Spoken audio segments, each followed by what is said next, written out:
হরে Krishna everyone, আশা করছি তোমরা সবাই খুব ভালো আছো। আবারও একটা নতুন ব্যাগের ডিজাইন নিয়ে তোমাদের কাছে চলে এসেছি। এখানে আমি দুরকম কালারের কর্ড নিয়ে নিয়েছি, নীল আর ঘিয়ে। তোমরা চাইলে তোমাদের পছন্দ মতন কালার নিতে পারো। এখানে আমি 3.5 হাত করে কর্ড কেটে নিয়েছি। ঘিয়ে কালার নিয়েছি 12টা আর নীল নিয়েছি 36টা। তারপরে দুটো করে নিয়ে ব্যাগের মাথাটি প্রথমে তৈরি করে নিতে হবে, যেটা তোমরা ভিডিওর দ্বারা দেখতে পাচ্ছ। তারপরে মাথা করার পরে ঘিয়ে কালার হবে 6টা আর নীল হবে 18টি। তারপরে নীল যে মাথাটি তৈরি করা হয়েছে সেটা 3টে নিতে হবে আর ঘিয়ে কালার নিতে হবে 1টা।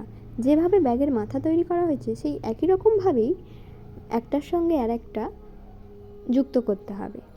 প্রথমে 3টে নীল, তারপরে একটা করে ঘিয়ে, এইভাবে পুরোটা করে নিয়ে ব্যাগটাকে বেঁধে নিতে হবে।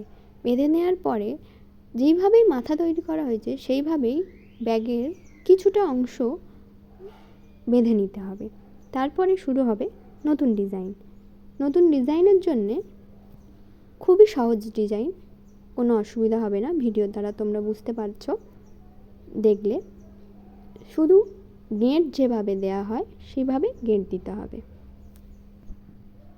আরও নতুন ব্যাগের ডিজাইন চাইলে আমাকে কমেন্ট করতে পারো।